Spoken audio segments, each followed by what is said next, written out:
इस संसार में साहब किसी की अगर अपने पिन भी लिए ना तो लौटाने तो जरूर वापस आना पड़ेगा। एक खूबसूरत एग्जाम्पल, भगवान श्री राम जब वनवास के लिए जा रहे थे तो माँ कौशल्या उनके पास आई और बोली कि हे राम, मैं तुम्हारे बिना 14 साल कैसे बिताऊंगी। तब भगवान श्री राम ने कहा कि माँ, मैं तुम्हारे 14 साल वापस जरूर लौटाऊंगा।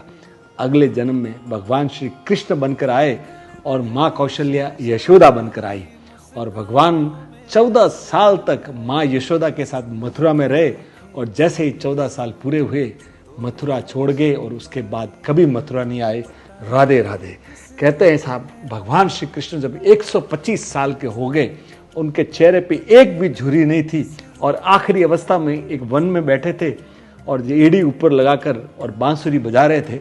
दूर से एक आदिवासी ने देखा कि शायद कोई हिरण है, तो तीर चलाया और वो भगवान के एड़ी में लगाया और जैसे ही उसको आदिवासी को लगा कि मैंने किसी और को लगा दिया, वो दौड़ता हुआ आया और जैसे ही भगवान श्री कृष्ण को देखा, रोते हुए बोला कि ये पाप मैंने कैसे कर दिया।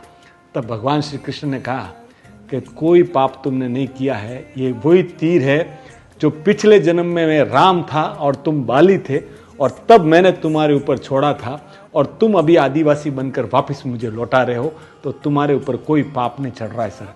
ईश्वर को भी साहब कर्मों का हिसाब तो देना ही पड़ता है।